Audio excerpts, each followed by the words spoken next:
बिस्मिल्लाहिर्रहमानिर्रहीम, अस्सलाम वालेकुम। प्रोग्राम इनसाइड द न्यूज़ के साथ मैं हूं आपका मेज़बान मुख्तार अहमद। रेगुलर बेसिस पर मुख्तलिफ डेवलपमेंट्स पर बातचीत होती है और आज की अहम पेशरफ जो सामने आई, जहां हम देख रहे हैं कि पाकिस्तान को अमरीका और ईरान मुज़ाकरात में शिरकत की दावत दे दी गई है। दफ्तर खारजा की तस्दीक भी सामने आ गई है। वहीं दूसरी जानब हम देख रहे हैं कि बलोच अवाम की मदद से प्रॉक्सी जारियत में अफगानिस्तान और भारत को शिकस्त देंगे, ऐसा कहना है ख्वाजा आसिफ का। और ये तमाम सूरत हाल अफगानिस्तान के मामला पर देख रहे हैं, जहाँ पर प्रॉक्सी से भारत की काम करती हुई दिखाई दे रही है। ऐसी में तीसरी जानब पीटीआई के बानी के हवाले से कहा जा रहा है, जहां पे उनकी आंख के ऑपरेशन के हवाले से बात हो रही थी। बताया जा रहा था कि जी आंख का एक प्रोसीजर है जिसके लिए अस्पताल लाया गया था। बहुत सी चहमगोइयां सामने आ रही थी, जिसमें खास करके हमने देखा कि जी मुज़ाकरात के हवाले से भी कोई बातचीत की जा रही थी।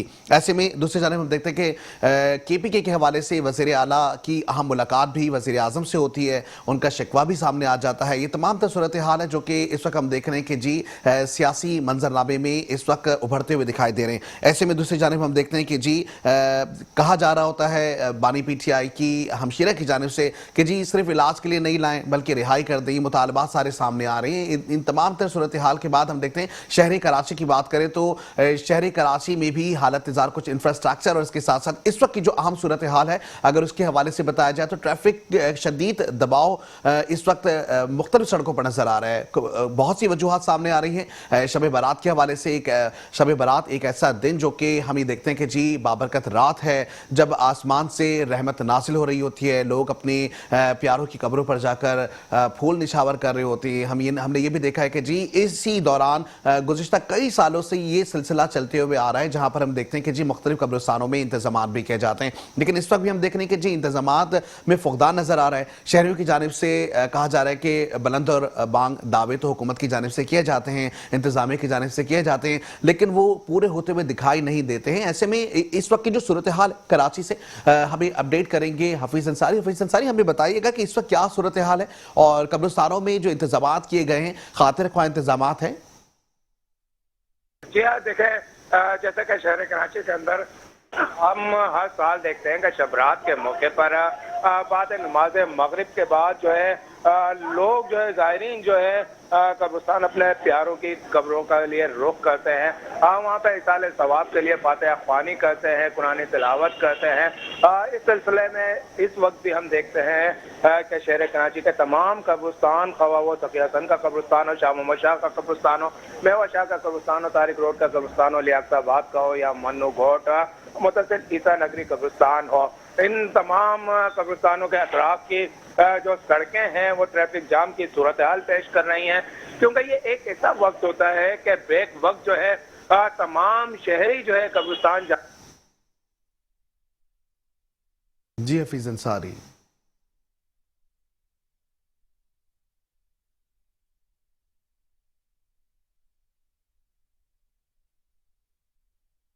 जी, हमें ऐसा लग रहा है कि हमारा राब्ता हफीज़ अंसारी से मुनक़ता हो गया है। वहीं हम देख रहे हैं कि सिग्नल्स के प्रॉब्लम्स भी सामने आ रहे हैं। ऐसे में जो इस वक्त सूरत हाल शहर कराची की है, जहाँ हम देख रहे हैं कि मुख्तलिफ कब्रिस्तानों से मुत्तसिल सड़कें जो हैं वहाँ पर लाइटिंग के इंतजाम तो किए गए, लेकिन ट्रैफिक की रवानी शदीद है। और ऐसे में सिक्योरिटी के जो फ़राइज़ सर अंजाम दे रहे हैं, वहाँ सिक्योरिटी के जो फ़राइज़ अंजाम देने वाले लोग हैं उनकी जानिब से भी कहा जा रहा है कि जी ख़ास करके जो ट्रैफिक का दबाव है वो ज़्यादा है। और इस वक्त हम अगर बात करें हसन कब्रिस्तान के हवाले से हम बात करें, मेवा शाह कब्रिस्तान के हवाले से अगर हम बात करें, नॉर्थ आंसबाद के कब्रिस्तान के हवाले से, गुलशन में दो कब्रिस्तान जो यहाँ मौजूद हैं उसके हवाले से बात करें, या जौहर के कब्रिस्तान की बात करें, तो इस वक्त हम ये देख रहे हैं कि जी तमाम शाहराहें भरी हुई हैं। और इस वक्त की सूरत हाल की अगर हम बात करेंगे, जहाँ पे हम देखते हैं कि जी अवाम को जहाँ पे फैसिलिटीज दी जा रही थी, कब्रिस्तानों के रास्ते तो साफ सुथरे दिखाई दे रहे हैं, सफाई के खातिर को इंतजाम तो नजर आ रहे हैं, लेकिन ऐसी सूरत हाल में हम ये देख रहे हैं कि जी जो फूलों की पत्तियां उसके हवाले से भी बताया जा रहा था कि जी जो प्राइसेस हैं वो ज्यादा बताई गई हैं। लेकिन इस वक्त हमारा राब्ता दोबारा हो चुका है हफीज अंसारी से। हफीज अंसारी, मजीद कंटिन्यू कीजिएगा, क्या बता रहे थे आप? जी हाँ, बिल्कुल। देखें, शहर कराची के अंदर जैसे अब इस वक्त में मौजूद हूँ कब्रिस्तान पर, तो यकीनन जो है हर तरफ शोर शराबा है, सड़क की तरफ जाता हुआ ट्रैफिक जाम की सूरत हाल है। कब्रों में जो है अंदर जाने के लिए लोगों की लंबी कतार लगी हुई है। एक तरफ हम देखते हैं घरों की लाइन लगी हुई है, तो दूसरी तरफ फूल फरोशों की लंबी लाइन लगी हुई है, तो तीसरी तरफ जो है ज़ायरीन की कब्रिस्तान जाने के लिए लाइन लगी हुई है। बेक वक्त सभी कब्रिस्तान का रुख कर रहे हैं, तो हर तरफ हम ये देखते हैं कि ट्रैफिक जाम भी जो है यकीनन जो है जाम होना बनता है, क्योंकि एक ही वक्त में जो है शहर कराची के तमाम लोग जो है कब्रिस्तान की तरफ रुख कर रहे हैं। तो हर कब्रिस्तान का वो तफियतन का हो, तारिक रोड का हो, लियाकताबाद का हो, शाह मोहम्मद शाह कब्रिस्तान हो और मेवाशाह कब्रिस्तान हो या मुन्नोगढ़ मुतसिल ईसा नगरी कब्रिस्तान हो, तमाम कब्रिस्तानों का अतराफ जो है ट्रैफिक जाम की सूरत हाल देखने में आ रही है। लोग जो है कब्रिस्तान जाने के लिए यकीनन जो है अपने प्यारों की कब्रों पर जाने के लिए पहुंचने के लिए बेचैन है, लेकिन ट्रैफिक जाम में भी फंसे हुए हैं। दूसरी जानब ट्रैफिक कांस्टेबल जो हम देखते हैं वो जरूर जो है नजर आते हैं, लेकिन एक बड़ी तादाद जब एक वक्त निकलती है तो यकीनन जो है मुश्किल से दो चार जो है होना पड़ता है। तो इस वक्त भी शहर के अंदर वही सूरत हाल है जो कि हम हर साल शबरात के मौके पर देखते हैं। बाद नमाज मगरिब ऑफिसर सारी ये बताइएगा कि ट्रैफिक जो है वो सड़कों पर मौजूद है, ऐसे में सड़कों की हालत इंतजार कैसी है? क्योंकि ये भी आवाम की जानिब से शिकवा किया जा रहा है कि सड़कों का जो इंफ्रास्ट्रक्चर है वो दुरुस्त नहीं है, जिसकी वजह से शदीद परेशानी का सामना है। बिल्कुल मुख्तार, मैं इसी तरफ आ रहा था कि शहर कराची का इंफ्रास्ट्रक्चर जो है देखें, अगर अहम सड़कों की अगर हम बात करते हैं तो खसूसन अगर आप देखते हैं कि ईसा नगरी से मुतसिल कब्रिस्तान आने वाले लोग अगर यूनिवर्सिटी रोड की तरफ से आ रहे हैं, सब्जी मंडी की तरफ से आ रहे हैं, तो वो लंबी कतार में, क्योंकि वहाँ हम देखते हैं तरक्याती कामों की वजह से पहले ही रोज का मामूल है ट्रैफिक जाम का हो जाना। लेकिन जब हजारों की तादाद में एक ही वक्त में लोग निकले हैं तो यकीनन जो है लंबी कतार एक वहाँ पर लगी हुई है। इसी तरह लियाकताबाद का इंफ्रास्ट्रक्चर देखते हैं कि सड़कें जो है टूटी फूटी हैं और जो गड़े पड़े हुए हैं, इसके अलावा सेवरेज लाइन भी वहाँ पर बैठी हुई है। तो लियाकताबाद कब्रिस्तान जाने वाले लोग जो है यकीनन उनको यहाँ पर ट्रैफिक जाम की बड़ी वजह ये भी बन रही है। इसी तरह शहर के तमाम सड़कें जो मरकजी सड़कें जो अब तक शहर कराची की नहीं बनाई गई हैं, और ये तमाम मरकजी सड़कें जो हैं इन कब्रिस्तानों के अतराफ आती हैं। तो शहर का इंफ्रास्ट्रक्चर जो है आम तौर पर भी ट्रैफिक जाम की सूरत हाल पेश करता नजर आ रहा है। और अब जब हजारों की तादाद में लोग जो है अपने घरों से निकले हैं कब्रिस्तान जाने के लिए, तो इस वक्त भी यही सूरत हाल, बल्कि इससे ज्यादा खतरनाक सूरत हाल जो है ट्रैफिक जाम की सड़कों पर देखने में आ रही है। जी ठीक है, हमें ये भी बताइएगा, इस वक्त हम देख रहे हैं कि जिस तरीके से चरागा किया गया है कब्रिस्तानों में, ये रात 3-4 बजे तक चलता रहेगा या फजर तक ये सिलसिला कंटिन्यू रहेगा? देखें, ये सिलसिला हम हर साल देखते हैं कि रात गए तक जो है ये जारी रहता है। ना सिर्फ 12 बजे के बाद भी लोगों की आमद का सिलसिला यहाँ पर जारी रहता है। देखें, हमारे यहाँ जो है कुछ लोगों का अब ये तासुर बन गया है कि रात को रश होगा तो दिन में जो है शाम के टाइम पे वो चले जाते हैं। इसी तरह कुछ लोगों का ये रुझान होता है कि रात 9, 10, 11, 12 बजे तक ही रश होगा, तो हम फिर रात गए देर से जाएंगे ताकि रश से निजात मिल सके। तो इस तरह जो है हम देखते हैं कि 2, 3, 4 बजे तक जो है सिलसिला जो कब्रिस्तान के अंदर जारी रहता है, क्योंकि कब्रिस्तान जो है आज की रात जो है हम देखते हैं कुल्लू शहर तक जो है सिलसिला लोगों की आमद का जारी रहने की वजह से जो है कब्रिस्तान रौनक सजाए हुए होते हैं। वहाँ एक रौनक लगी हुई होती है रोशनी की वजह से, लाइटों की वजह से। कब्रिस्तानों पर हम देखते हैं कि लोग जो है मोमबत्तियां जलाए हुए होते हैं, चिरागल वहाँ पे जला रहे होते हैं। तो जैसे यानी कि एक रौनक होती है पूरी रात जो है, आम रातों की तरह कब्रिस्तान जो है सन्नाटा नहीं होता। इस तरह लोगों का दिल भी जो है कब्रिस्तान में लगा हुआ होता है, क्योंकि वो अपने प्यारों के उन प्यारों के दरमियान में होते हैं जो कि उनसे जुदा हो गए होते हैं, उनकी यादों में वहाँ पर होते हैं, उनके लिए दुआएं कर रहे होते हैं, कुरान तिलावत कर रहे होते हैं। यकीनन जो है वो उस वक्त कब्रिस्तान में जरूर होते हैं, लेकिन ज़हनी और दिली तौर पर वो अपने प्यारों के दरमियान महसूस कर रहे होते हैं खुद को। जी ठीक है। अच्छा, दूसरी जानब ये भी बताइएगा कि इस वक्त जिस तरीके से सूरत हाल आपने बताया कि जी चरागा किया जा रहा है, अब पूरा साल गुजरने के बाद हम देखते हैं कि हर साल इसी तरह से दिन आते हैं, फिर इस तरीके से तरतीब दी जा रही होती है, खास करके जो मुंतज़मीन है, इंतजामिया है, उनकी जानिब से पूरे साल के लिए क्या हमारे पास कोई प्लान नहीं होता? अब हम देखें कब्रिस्तान की भी एक इंतजामिया पूरी खुद होती है जो कि टेक केयर कर रही होती है। ऐसे में ये भी देखा कि नशई हजरात भी वहां पर मौजूद थे, पानी का कोई बंदोबस्त नजर नहीं आया। तो पूरे साल के लिए कुछ ऐसे मुंतज़मीन या कुछ ऐसे इंतजाम नहीं करने चाहिए कि जी आखिरी वक्तों पर ही उठा के रखे जाएं सिर्फ? बिल्कुल मुख्तार, ये यकीनन जो है हमारे इंसानों की, हम आवाम की, हम शहरियों की भी एक कायली है जिसे कह सकते हैं आप, कि हम साल के दिन अगर ऐसा त्यौहार आता है तो उन प्यारों की भी याद सताती है, उन प्यारों को दुआएं देने करने के लिए भी याद आती है, और फिर उन प्यारों की कब्रों को देखने जाने के लिए भी याद आती है। जब उनके अपने प्यारों की कब्रों पर हम जाते हैं तो वहाँ पर फिर इंतजामिया से हम ये शिकवा करते नजर आते हैं कि उनके प्यारे के कब्र के अंदर किसी और की तदफीन कर दी गई है, या फिर उनके प्यारे के कब्र को जो है वो टूट गई है, या बारिशों के दौरान जो है वो खस्ताल होकर जो है वो धंस गई है। तो इस किस्म की शिकायत जो है साल में ये देखने में जरूर आती है। लेकिन अगर ये रिवायत इनकी जो है अगर हफ्ते में एक बार भी जाने की हो तो यकीनन जो ये शिकायत जो इंतजामिया से पूरी तौर पर कहकर जो है वो दूर करा सकते हैं। लेकिन ये रिवायत जो हमारे हो गई है कि साल के इस शबरात के मौके पर ही जाना है या ईद के दिन जाना है अपने प्यारों की कब्र पर फातिहा ख्वानी करने के लिए। अच्छा, मुतादिद ऐसी भी हफीज अंसारी इत्तलात आई है कि जहां पे चार दीवारी भी पूरी नहीं है कब्रिस्तानों की, तो इंतजामिया पे एक सवाल नहीं है कि जी कब्रिस्तानों की कीमतें भी एक जगह हम देख रहे होते हैं कि जी हर साल अगर देखें, साल नहीं तो एक महीने में कुछ नहीं, अगर किसी एक मखसूस कब्रिस्तान की बात करें तो हजारों की तादाद में तदफीनें की जा रही होती हैं, मदफूनों को दफन किया जा रहा होता है। ऐसे में उसके भी चार्जेस होते हैं जो कि KMC की मद में लिए जा रहे होते हैं। तो क्या उनसे चार दीवारी मुकम्मल नहीं की जाती? सिक्योरिटी के हवाले से अगर देखा जाए तो पूरे साल के लिए कुछ सिक्योरिटी लगाई जाए ताकि किसी किस्म का कोई वाकयात ना हो। देखें कब्रिस्तान में ऐसा है कि कब्रिस्तान की जो मेन चार दीवारी होती है वो तकरीबन अगर हम तमाम बड़े कब्रिस्तानों का अगर हम दौरा करें, विजिट करें, तो उन तमाम बड़े कब्रिस्तानों की जो चार दीवारियां यकीनन जो है बड़ी बनी हुई हैं। लेकिन यहाँ पर जो अंदर जो है अलग अलग जो है वो चार दीवारियां बना दी जाती है कब्रिस्तानों के अंदर। मुख्तलिफ प्लाटों की शक्ल में जो है वो चार दीवारियां बना दी जाती हैं, तो वो गिर जाती हैं, वो टूट जाती हैं, तोड़ दी जाती हैं। लेकिन अगर बड़े कब्रिस्तानों की हम बात करें तो बड़े कब्रिस्तानों के अंदर यकीनन जो है प्राइवेट कंपनियों का और NGOs के ताउन से जो है अब तकरीबन तकिया सर का कब्रिस्तान हो या शाह मोहम्मद शाह का कब्रिस्तान हो, जिसके मादी के अंदर ये शिकायत मौसूल होती थी, तो उन दीवारों को वो ये गुलशन इकबाल का ईसा नकवी से मुतसिल कब्रिस्तान हो, जो दीवारें थी उनको NGOs से मिलकर, उनको मुख्तलिफ प्राइवेट कंपनीज के जरिए मिलकर जो है उनको बनाकर जो है उनके एडवर्टाइजमेंट जो है उन कब्रिस्तानों पर जरूर की गई है, वो किसी भी सूरत में की हो। लेकिन जो शिकायत आती है अंदरूनी चार दीवारियों के हवाले से आती है, यकीनन जो है अपने अपने तौर पर जो है लोगों ने जो है बुराकी सिस्टम बना के जो कब्रिस्तानों के अंदर जो है वो चार दीवारियां बनाई हुई हैं। तो मुख्तलिफ जो देखते हैं हम तंजीमों की तरफ से भी जो है कब्रिस्तानों के अंदर चार दीवारियां बनाई हुई हैं, तो उस सिलसिले में कब्रिस्तान जो है ऐसी सूरत हाल पेश कर रहा होता है जहाँ दीवारें गिरी हुई होती हैं। लेकिन अब जो है माजी की निस्बत अगर हम 5-6 साल पहले जाएं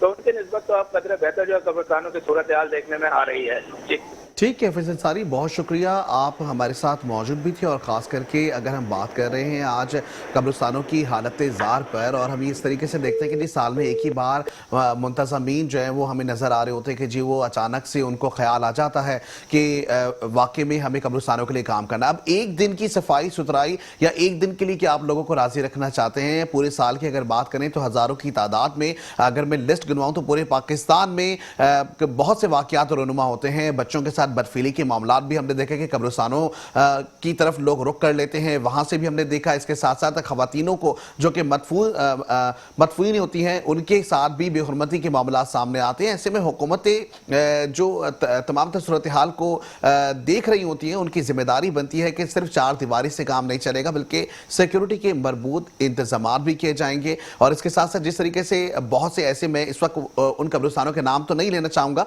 लेकिन वो कब्रिस्तान जिनमें सिक्योरिटीज भी हैं, मुख्तलिफ ऐसे कब्रिस्तान भी हैं जो कि मकातब फ़िक्र जो दूसरे हैं उनकी जानिब से बड़ी एक अच्छे तरीके से उसका मैकेनिज्म बनाया गया है। हमने ये भी देखा कि जी मॉनिटरिंग करने के लिए कैमरास भी लगाए गए हैं। इसके साथ साथ हमने देखा है कि जी अगर आप चाहें तो अपने जो भी प्यारे हैं उनको घर में बैठ के देख सकते हैं। तो इस तरह के इंतजाम करने से अवाम का एक जो रश हमें नजर आता है वो रश भी थोड़ा सा कम हो जाएगा, और ऐसी सूरत हाल के अंदर लोग जो हैं वो अपने प्यारों की कब्रों को खुद से बराह रास्त भी देख सकते हैं। यहाँ वक्त तो एक ब्रेक पे जाएंगे, वापस साथ जुड़े रहें, देखते हैं हमारा प्रोग्राम जिसका नाम है side the news. Welcome back to the show. जैसे कि प्रोग्राम में गुफ्तगू का सिलसिला जारी है और हम बात कर रहे हैं शब बारात के हवाले से, वहीं हम देख रहे हैं कि सिक्योरिटी के सख्त इंतजाम भी किए गए हैं। ट्रैफिक के निज़ाम की बात करें तो इस वक्त भी हम देख रहे हैं शहर कराची में धनधनाता हुआ ट्रैफिक तो है, लेकिन उस ट्रैफिक को कंट्रोल करने के लिए लोग मौजूद नहीं। या तो ऐसा भी है कि बड़ी तादाद में ज़ायरीन जो हैं वो निकल चुके हैं दरगाहों पर। इसके साथ साथ हम देख रहे हैं कि जी मुतादिद कब्रिस्तानों पर जाने का सिलसिला भी जारी है, फातिहा ख्वानी का भी सिलसिला जारी है। ऐसे में हमने देखा कि शाम में मेयर कराची बैरिस्टर मुर्तजा वहाब ने भी सखी हसन कब्रिस्तान का दौरा किया। इसके साथ साथ मेवा शाह कब्रिस्तान और ईसा नगरी के कब्रिस्तानों समेत दीगर कब्रिस्तानों का उन्होंने दौरा भी किया है। शब बारात के मौके पर शहरियों को कब्रिस्तानों में किसी भी किस्म की दुश्वारी नहीं होनी चाहिए, और ऐसा कहना था बैरिस्टर मुर्तजा वहाब साहब का। कहते हैं कि कब्रिस्तानों में सफाई और रोशनी के मुकम्मल इंतजाम को यकीनी बनाया जाए। अब ये बात सिर्फ महदूद नहीं रहती कि जी कब्रिस्तानों की ही सफाई तक ही महदूद रहे, बल्कि इसके साथ साथ शहर कराची को भी सबको साफ सुथरा करना है, और इसके साथ साथ जो इस वक्त ट्रैफिक के मसाइल हैं उनको हल करना है। दरपेश जो मसाइल हैं, इसके साथ साथ जो सिक्योरिटी के इश्यूज हैं, इसके ऊपर गुफ्तगू करेंगे। हमारे साथ इस वक्त हमें लाइन पर ज्वाइन किया है एहसान यूनुस ने। एहसान यूनुस, मजीद हमें यह भी बताइएगा कि इस वक्त सिक्योरिटी के इंतजामात कैसे हैं पूरे शहर भर में? जी एहसान, क्या आपसे मेरा राब्ता हो सकता है इस वक्त? देखिए मुख्तार, जब भी इस तरह के त्यौहार होते हैं तो कराची पुलिस की जानिब से सिक्योरिटी के मरबूत इंतजाम जो है वो शहर भर में किए जाते हैं। आज भी ये शब बारात के हवाले से एडिशनल आईजी कराची की जानिब से तमाम जो जोन के DIGs हैं, SSPs हैं और SDPOs हैं, इन्हें अहम हिदायत जो है वो जारी की गई हैं और उन्हें हिदायत की गई है कि मसाजिद, इमाम बारगाहों, मज़ारात, कब्रिस्तानों और दीगर दरगाहों पर फुल प्रूफ सिक्योरिटी इंतजामात को जो है वो यकीनी बनाया जाए।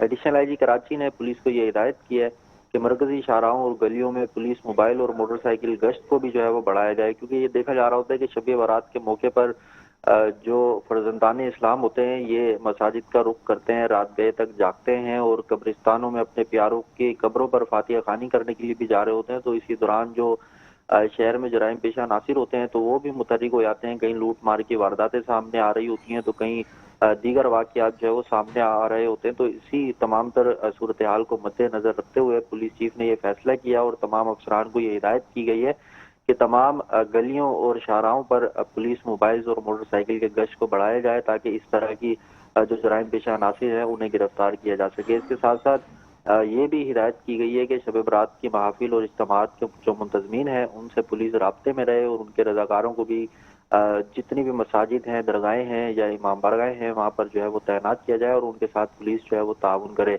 दहशत गर्द अनासिर 4th शेड्यूल में जो मुल्जमान होते हैं और इसके साथ साथ जो दीगर मशकूक अफराद हैं उन पर कड़ी नज़र रखने की भी एडिशनल आईजी कराची की जानिब से मातहत अमले को हिदायत की गई है और ये हिदायत की गई है कि इस बात को यकीनी बनाया जाए कि अवामी इबलाग और अहम तनसीबात को हर सूरत जो है वो तहफ़्फ़ुज़ फराहम किया जाएगा। आतिशबाजी भी 15 शबानुल मुअज़्ज़म के रोज़ जो है वो बच्चे करते हैं और इसी असना में कई अफसोसनाक वाक़यात भी आतिशबाजी के नतीजे में सामने आते हैं। तो इस दफ़ा पुलिस ने ये फैसला किया है कि आतिशबाजी और पटाखों की फ़रोख्त को रोकने के लिए क्रैक डाउन किया जाएगा और आतिशबाजी का सामान फ़रोख्त करने वाले जितने अफराद हैं उनके खिलाफ भरपूर क्रैकडाउन किया जाएगा और उन्हें गिरफ्तार भी किया जाएगा। न सिर्फ गिरफ्तार किया जाएगा बल्कि उनके खिलाफ मुकदमात भी दर्ज किए जाएंगे। मुमकिना खतरात को पेश नज़र रखते हुए बम डिस्पोजल स्क्वाड को भी तमाम तर सूरत हाल से निपटने के लिए हाई अलर्ट रखा गया है और कराची ट्रैफिक पुलिस को अहम हिदायत जारी की गई है, क्योंकि ये देखा जा रहा होता है कि शब बारात के मौके पर जो आलम इस्लाम हैं, मुसलमान हैं, ये अपने प्यारों की कब्रों पर कब्रिस्तानों का रुख करते हैं, वहाँ पर फातिहा खानी करते हैं, फूलों की चादरें चढ़ाते हैं, फूल निछावर करते हैं। तो कब्रिस्तानों में आवाम का जो है वो रश देखा जा रहा होता है। तो जो इतराफ़ की सड़कें होती हैं वहाँ पर ट्रैफिक जाम की सूरत हाल का कराची के शहरियों को सामना करना पड़ता है। अब क्योंकि अफराधी कुव्वत वैसे ही कराची ट्रैफिक पुलिस के पास कम हो गई है, क्योंकि डिजिटल कर दिया गया है ये चलान का सिस्टम, तो वैसे ही ट्रैफिक डाइवर्शन के लिए पुलिस नफरी उस तरह से सड़कों पे मौजूद नहीं होती है। मगर शब बारात के हवाले से कराची ट्रैफिक पुलिस को ये हिदायत की गई है कि जितना भी पुलिस की नफरी है कराची ट्रैफिक पुलिस की, वो तमाम तर सड़कों पर मौजूद रहे ताकि शहरी जो है वो अपना पुरसकून तरीके से सफ़र कर सकें और ट्रैफिक जाम की सूरत हाल से भी जो है वो बचा जा सके। इसके साथ साथ जितने भी 105 कराची के थाने हैं इनमें जो तैनात SHOs हैं उन्हें ये हिदायत की गई है कि वो गश्त करें और सिक्योरिटी तैनाती का मुस्तकिल तौर पर। कौन से थाने इसके हवाले से बताएंगे कुछ? देखें 105 के करीब थाने हैं। जिला गरबी के अंदर 8 थाने हैं, जिला किमाड़ी के अंदर 13 थाने हैं, डिस्ट्रिक्ट सेंट्रल के अंदर जो है वो 23 के करीब थाने हैं, मलिर में 9 थाने हैं। इसी तरह से शहर भर के जितने भी थाने हैं जहाँ पर बड़े कब्रिस्तान जो हैं वो शेरशाह के इलाके में मेवा शाह कब्रिस्तान है, PIB कॉलोनी के इलाके में ईसा नगरी का कब्रिस्तान है और इस तरह से शाह नूरजहां पुलिस स्टेशन की हदूद में सखी हसन कब्रिस्तान है, डिफेंस फेज 2 का इलाका है। डिफेंस पुलिस के जो SHO हैं उनको भी ये हिदायत जारी की गई है कि जितने भी शहर के मकामी कब्रिस्तान हैं वहाँ पर सिक्योरिटी के इंतजामात का बजाते खुद SHO जायजा लेंगे, क्योंकि ये भी बात मुशाहिदे में सामने आती रहती है कि जो पुलिस एहलकार उन्हें जिस मकाम पर तैनात किया जाता है वो आला अफसरान के आगे पीछे होने के बाद खुद स्पॉट जो है वो अपना छोड़ देते हैं और फिर मशकूक सरगर्मियाँ जो है वो देखने में आती हैं। तो एडिशनल आई जी कराची ने SHOs को बिलखसूस ये हिदायत की है कि वो वक्फे वक्फे से खुद जाके इस सिक्योरिटी सूरत हाल का जायजा लेंगे कि जो सिक्योरिटी पर मामूर पुलिस एहलकार हैं वो अपनी फ़राइज़ बखूबी अंजाम दे रहे हैं या नहीं दे रहे हैं। ये तमाम तर इंतजामात जो कराची पुलिस की जानिब से किए गए हैं ये इसी वजह से किए गए हैं कि किसी भी मुमकिन खतरे से जो है वो निपटा जा सके। ठीक है, दूसरी जानिब एहसान यूनुस, जिस तरीके से गुज़िश्ता साल भी बहुत से इस तरह के वाक़यात रोनुमा हुए थे, जब हम शब बारात के हवाले से ही नाज़रीन तक जो अपडेट्स दे रहे थे उसमें ये बात सामने आई थी लास्ट ईयर भी कि कब्रिस्तानों में जो है ना वो जो गदागरी हैं उनकी तादाद तो ज़्यादा है, लेकिन ऐसे में लोगों की जेबें ज़्यादा कट गई थी क्योंकि आपको पता है रश वाला माहौल होता है। तो क्या उनके लिए कोई खुसूसी टीमें बनाई गई हैं?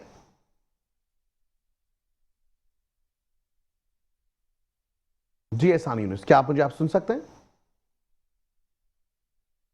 बता रहा हूँ कि जो इस तरह के तकरीबात होती हैं तो इस मौके पर देखा जा रहा होता है जहाँ शहरी बड़ी तादाद में जमा होते हैं तो वहीं गदागर माफिया भी उन्हें तंग करने के लिए वहाँ पर जो है वो पहुँच जाती है। माजी में भी हमने देखा कि गदागरी को रोकने के लिए मुतअद्दिद मरतबा फैसले किए गए, सिंध हुकूमत भी संजीदा हुई और कमिश्नर कराची की जानिब से तमाम जो इजला के डिप्टी कमिश्नर हैं उन्हें ये हिदायत की गई कि पुलिस के ताउन से वो गदागरों को गिरफ्तार करें और उनके खिलाफ मुकदमात भी दर्ज किए जाएं। सुप्रीम कोर्ट का क्योंकि ऑर्डर है तो मगर हम देख रहे हैं कि उसके बावजूद शहर में जो गदागर माफिया है उसकी तादाद में रोज बरोज जो है वो इजाफा होता चला जा रहा है। शहर का कोई रेस्टोरेंट आप उठा लें, पार्क उठा लें या शब बारात के मौके पर कब्रिस्तानों के बाहर आप देख लें तो गदागर माफिया आपको बड़ी तादाद में देखने में जो है वो देखी जाती है। तो इसी तमाम तर सूरत हाल को जो है वो मद्देनजर रखते हुए पुलिस की जानिब से सिक्योरिटी इंतजाम किए गए हैं। जितने भी शहर में कब्रिस्तान हैं वहाँ पर इजाफी पुलिस की नफरी को तैनात किया गया है और उन्हें ये हिदायत जारी की गई हैं कि किसी भी मुश्तबा अफराद या मशकूक सरगर्मी को देखते हुए फौरी तौर पर उस शख्स को हिरासत में लिया जाए और जो मुतलका पुलिस स्टेशन है वहाँ पर उससे जो है वो मुंतकिल किया जाए ताकि उसके खिलाफ कार्रवाई जो है वो अमल में लाई जा सके।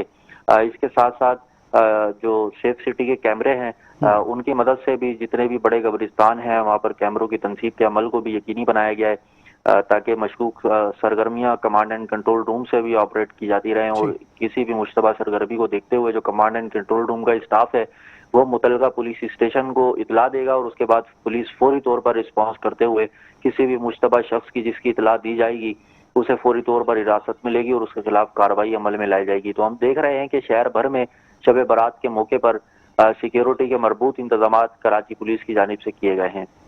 ठीक है, अच्छा दूसरी जानब ये भी बताएगा कि ई चालान के मामला जो सामने आ रहे होते हैं ऐसे में कैमरास भी लगे हुए हैं, डिटेक्टर्स मशीन भी उसके साथ लगी हुई है और ऐसे में जो इस वक्त शहर कराची के ट्रैफिक की सूरत हाल है तो अगर इस वक्त कोई चालान हो जाता है तो क्या उसकी कोई माफ़ी है या आज के दिन चालान नहीं होंगे? देखिए मुख्तार, जब ई चालान जो ट्रैफिक कानून के खिलाफ वर्जी से मुतल्लिक चालान है उनको डिजिटलाइज कर दिया गया है तो इसमें अब कोई ये नहीं कहा जा सकता कि कोई भी कानूनी ट्रैफिक कानून के खिलाफ वर्जी करेगा कोई भी शहरी तो उसके खिलाफ चालान नहीं होगा। चालान बिल्कुल होगा क्योंकि चालान आपके जो ट्रैफिक कानून की खिलाफ वर्जी है उन पर किया जा रहा है। आपने अगर सीट बेल्ट नहीं पहना हुआ है तो आपको कैमरा डिटेक्ट करेगा और आपको चालान जारी कर दिया जाएगा। अगर आप मोटरसाइकिल ड्राइव कर रहे हैं और आपने हेलमेट नहीं पहना हुआ तो आपको ई टिकट जो है वो जारी कर दिया जाएगा। अगर आप किसी भी मसरूफ तरीन या अहम शाहरा पर रॉन्ग वे का मुजाहरा करेंगे तो उस पर भी ये कैमरा जो है वो आपको डिटेक्ट कर लेगा और आपको ई टिकट चालान का जो है वो सामना करना पड़ेगा। हाँ, ये ज़रूर है वैसे ही पीक आवर्स में कराची की मुख्तलिफ शाहराओं पर ट्रैफिक जाम की सूरत हाल का शहरियों को सामना करना पड़ता है। अब चूँकि शब बारात के मौके पर वैसे ही जो फर्जंदान इस्लाम है ये कब्रिस्तानों का रुख करते हैं तो यही वजह है कि जितने बड़े शहर के कब्रिस्तान हैं जैसे महबूबा कब्रिस्तान है, सखी हसन कब्रिस्तान है और ईसा नगरी का कब्रिस्तान है, डिफेंस फेज 2 का कब्रिस्तान है, तारिक रोड का कब्रिस्तान है, तो यहाँ इतराफ की जो सड़कें हैं यहाँ पर ट्रैफिक का दबाव जो है वो देखा जा रहा है। और कराची ट्रैफिक पुलिस का जो अमला है उससे इन तमाम सड़कों पर तैनात किया गया है ताकि ट्रैफिक की रवानी को जो है वो बरकरार रखा जाए। मगर हम देख रहे हैं कि जितनी भी ऐसी सड़कें हैं जो कब्रिस्तान के करीब हैं वहां पर ट्रैफिक के दबाव का इस वक्त भी शहरियों को जो है वो सामना करना पड़ रहा है। दूसरी जानिब जो ट्रैफिक पुलिस का अमला है वो भी अपने फराइज की अंजामदही में मसरूफ है और कोशिश की जा रही है कि ट्रैफिक की रवानी को जो है वो बरकरार रखा जाए, ट्रैफिक को स्टक ना होने दिया जाए। तो इसके साथ साथ जो सिटी वार्डन्स हैं उन्हें भी उनकी खिदमात भी जो है वो ट्रैफिक डाइवर्शन के लिए इस मौके पर शब बारात के मौके पर जो है वो ली जा रही हैं ताकि शहरी मुश्किलात से बच सकें। ठीक है, बहुत शुक्रिया एहसान यूनुस, आप हमारे साथ मौजूद हैं और यहाँ आपको बताएंगे शब बारात के मौके पर कराची में सिक्योरिटी के सख्त इकदाम भी किए गए हैं। वहीं मसाजिद, कब्रिस्तान और दीगर इबादत गाहों के इतराफ पुलिस की भारी नफरी भी तैनात की गई है। मेवा शाह कब्रिस्तान हो, पापोश नगर का कब्रिस्तान है, डिफेंस फेज 4 की बात कर लें, न्यू कराची की बात कर लें, और पुलिस की इजाफी नफरी भी तमाम कब्रिस्तानों में तैनात की गई है। वज़ीर दाखिला सिंध हसन लंजार का सिक्योरिटी सख्त करने की भी हिदायत दी गई थी। वो उनका ये कहना था कि शहरियों की जानो माल की इज्जत और आबरू के तहफ़्फ़ुज़ को यकीनी बनाया जाएगा। और यहाँ वक्त तो एक ब्रेक का, हम ब्रेक पे जाएंगे, वापस आते हैं, जुड़े रहें, देखते रहे हमारा प्रोग्राम जिसका नाम inside the news. Welcome back नाज़रीन, प्रोग्राम में एक बार फिर खुश आमदीद करेंगे। और जिस तरीके से शबे बारात के हवाले से हम बात कर रहे हैं, जहां हम देख रहे हैं कि ट्रैफिक के मसाइल एक जानिब नज़र आ रहे हैं, दूसरी जानिब हमने देखा कि इंतजामात का फुकदान होता हुआ दिखाई दिया। लेकिन वहीं कुछ बड़े कब्रिस्तान हैं जहां पे हमने देखा कि अवाम का जमे गफ़ीर मौजूद है और ऐसे में इंतजामात भी इस वक्त दिखाई दिए हैं। ऐसी सूरत हाल में दूसरी जानिब अगर हम बात करें, शहरियों से भी बात हुई है तो उनका भी यही कहना है शाम से कि जी फूलों के जो नर्ख उसमें इजाफा हो गया है। 150-200 रुपए किलो वाले जो फ्लावर्स हैं वो इस वक्त उनकी जो पत्तियां हैं वो 600-700 रुपए में फरोख्त हो रही हैं। ऐसे में इस वक्त हमें ज्वाइन किया है बिलाल हसन साहब ने, ब्यूरो चीफ हैं, और उनसे भी जानते हैं। बिलाल हसन साहब, सबसे पहले तो वेलकम करेंगे अपने प्रोग्राम में। और हम ये देख रहे हैं कि जी जब भी कोई त्यौहार आता है या किसी किस्म की हम देखते हैं कि जी अकीदत और एहतराम से मनाने वाला कोई दिन आता है, ऐसे में चीजें महंगी हो जाती हैं। कोई कमेटी नहीं होती इसको देखने के लिए? बात ये कि चीजों की जिस कीमतें बढ़ती हैं वो यकीनी तौर पे आपकी बात दुरुस्त है, और हम वो बेहिस कौम है, हम वो ऐसे मुसलमान हैं जो कि यकीनी तौर पे दूसरे मुसलमानों के साथ नहीं रहते। रमजान का महीना हो या ये शबरात है, ये आज इसमें सबसे ज्यादा जो फरोख्त होती है वो फूल होते हैं। और फूल जो है लोग जोग दर्जो खरीद कर अपने प्यारों की खबरों पर चढ़ाते हैं। अब सवाल ये पैदा होता है कि फूल जो है एसेंशियल आइटम नहीं है। एसेंशियल आइटम में हमारे पास है आटा है, घी है, दाल है, चावल है, चाय की पत्ती है, चीनी है, ये सारे एसेंशियल आइटम हैं। ये फूल हो गए, डबल रोटी हो गई, या आपके दीगर जो चीजें हैं वो एसेंशियल आइटम है। हाँ, दूध जो है एसेंशियल आइटम है। तो जो एसेंशियल आइटम होते हैं, जो बुनियादी जरूरत की चीजें होती हैं, उस पर गवर्नमेंट जो है वो प्राइस फिक्स करती है। तो लाजमी सी बात है कि फूल हो गया या इससे जो जुड़े हुए दीगर चीजें हैं वो उन चीजों पे जो है वो एसेंशियल आइटम ना होने की वजह से उस पे जो है लागू नहीं होता सरकारी नर्ख। और एक और आज मैं आपको मजे की बात बताऊं, हमारे एक रिपोर्टर्स ने शाह फैसल कॉलोनी में कब्रिस्तान पे गए, वहां पे, और वहां जाके कल पैकेज बनाया, और उन्होंने आके मुझे ये बताया कि वहां के फुटपाथों पे एक 6x4 के जो है केबिन्स जो है वो बना दिए गए हैं, और तकरीबन अच्छी तादाद में बना दिए गए हैं। और वो केबिन जो है वो हर आदमी को 4 लाख रुपए में बेच रहे हैं। टाउन की बात कर रहा हूं मैं। तो 4 लाख रुपए में अगर कोई केबिन लेगा तो वो 150 रुपए किलो में जो है फूल तो नहीं बेचेगा। अगर वो फूल की दुकान वहां पर लगाई है उसने शबरात के लिए या किसी और आइटम के लिए या किसी खाने पीने की चीजों के लिए, तो सवाल यह है कि ये हाइकिंग, जिसको हम कहते हैं प्राइस हाइकिंग, ये प्राइस हाइकिंग में सबसे ज्यादा मुलविस हमारी इंतजामिया होती है। जब आप टैक्सों की शरह बढ़ा देंगे, आप किराए की शरह बढ़ा देंगे, आप दीगर चीजों की शरह बढ़ा देंगे, जो बेचने वाला है जब वो सारी चीजें उससे महंगी मिलेंगी तो लाजमी सी बात है कि वो अपना प्रॉफिट और मार्जिन रख के और जो भी फीस होती है उसको देने के बाद फिर सोने पे सागा कुछ भत्ताखोर भी आ जाते हैं जो फ्री का सामान लेके जाते हैं, वो भी मार्जिन लगा देते हैं वो अपने मुनाफे में।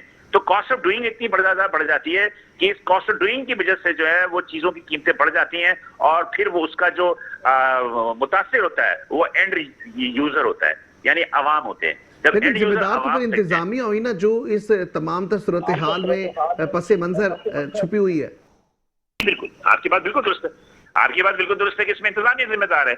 अब इंतजामिया जिम्मेदार तो है, लेकिन इस पे छापे नहीं पड़ सकते। इस पे इंतजामिया रोक नहीं सकती, इसलिए कि ये एसेंशियल आइटम नहीं है और बुनियादी जो जरूरियात जिंदगी की चीजें नहीं है, तो इसलिए जो है वो कानून नाफिज करने वाले इदारे जिसमें कि मजिस्ट्रेट है, कमिश्नर है या पुलिस है, वो कुछ भी नहीं कर सकते, इसलिए कि इस पे कोई सरकार का जो नर्क है वो नर्क जो है लागू नहीं होता। तो लेकिन लिहाजा ये तजावुजात में शामिल नहीं होगी, क्योंकि आपने कहा कि जिस तरीके से कब्रिस्तान के बाहर ये फुटपाथ पे लगाया गया है, तो ये एक तजावुजात नहीं है। और क्या ये महीने के, आपने बताया कि 4 लाख रुपए जो पर एक केबिन की बात कर रहे हैं, ये एक महीने के बताए जा रहे हैं या एक दिन का है? नहीं, एक दिन का नहीं है, ये महीने का है, ये महीने का है। मतलब कि 4 लाख रुपए उन्होंने केबिन बेच दी, बाकी महीने के हिसाब से उन्होंने किराया फिक्स किया होगा। अब वो 4 लाख रुपए में जो केबिन लेगा और महीने का 25-30 हजार रुपए महीना देगा, तो वो क्या सस्ती चीज बेचेगा? कभी भी नहीं बेचेगा वो सस्ती चीज। तो बात ये है कि आप तजावुजात की बात करते हैं, तो तजावुजात तो हटाने वाले कौन है? तजावुजात के खिलाफ कार्रवाई करने वाली भी यही है ना, टाउन इंतजामिया, टाउन इंतजामिया या केएमसी है। तो जब ये खुद ही फुटपाथ पे केबिन लगाते हैं और वहां पर लोगों को किराए पे देते हैं या उनको पगड़ी भी देते हैं, तो कैसे हटाएंगे? ये लीगल हो गया ना।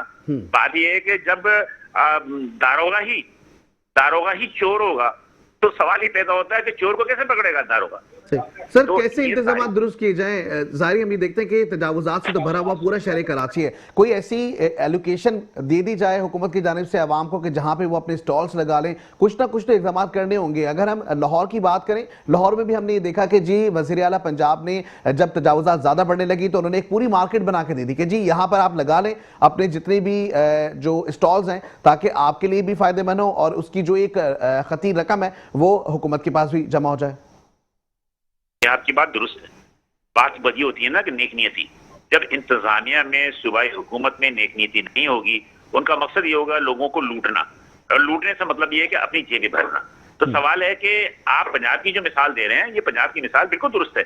वहां का इंफ्रास्ट्रक्चर देख लें, वो किस तरह है, कि कराची का इंफ्रास्ट्रक्चर देख लें, तो भाई बहुत सारी बातें हैं। और आई थिंक मैं अभी दोबारा बता रहा हूँ कि टाउन इंतजामिया खुद ही तजावुजात हटाती है और खुद ही तजावुजात लगाती भी है, और उन्हीं की वजह से आपने देखा होगा कि शहर भर में पूरी कमर्शियल कराची हो या आपके मेयर कराची हो या कोई भी हो, वो तजावुजात के खिलाफ ऑपरेशन करते हैं, दूसरे तीसरे दिन वही चीजें दोबारा वहां के बन जाती। तो कौन है जिम्मेदार यकीनी तौर पर ये लोग खुद है ना। तो इंतजामिया जब खुद लगा रही है तो तजावुजात और ना तजावुजात वो क्या सब चीज एक ही है। अब हुकूमत जो है बात छोड़ देती है आवाम पे। अब आवाम को भी चाहिए ना, कि वो देखें कौन सस्ता दे रहा है, कौन महंगा दे रहा है। वो मोलतोल नहीं करते, वो कहते हैं अच्छा चलो 150 की जगह 300 दे रहा है, एक दिन की तो बात है, हम 300 रुपए किलो खरीद लेते हैं, खरीद के हम कब्रों पे डाल देंगे, खत्म हो गया, अल्लाह खैर सल्लाह। तो ये भी एक थिंकिंग है आवाम की। आवाम भी जो नहीं सोचते ना। अब इसी तरह आप दीगर अशिया खोरोनोश को देख लें, तो हर जगह तो महंगी नहीं मिलती ना। अगर चीनी किसी जगह 140 में बिक रही है तो दूसरी जगह 150 में बिक रही है, किसी जगह 160 में बिक रही है, 170-80 में बिक रही है, हर जगह की चीजें बिक रही हैं। तो आवाम पे भी एक जिम्मेदारी आती है। ठीक है, बहुत शुक्रिया, आप हमारे साथ मौजूद थे। ब्यूरो चीफ इस वक्त हमारे साथ है बिलाल अहसन साहब, और जिस तरीके से तमाम तर सूरत हाल हमारे सामने नजर आ रही है कि अवाम की भी जिम्मेदारी ये बनती है कि अगर कहीं पे नरखों में इजाफा होते हुए दिखाई दे तो कम अज कम निशानदेही करे। ऐसे में अवाम खुद जब फैसिलिटेटर बन जाएगी और ख़ास करके खुद जो है वो रकूम का तयन करेगी, तो ऐसी सूरत हाल फिर जन्म लेती हैं जहाँ पे हम देखते हैं कि महंगाई बढ़ते हुए दिखाई देती है। आज के प्रोग्राम में इतना ही। जिंदगी हालात लिया साथ तो होगी फिर आपसे मुलाकात। अपना बहुत ज़्यादा ख्याल रखिएगा। पाकिस्तान जिंदाबाद, पाकिस्तान हमेशा जिंदाबाद रहेगा।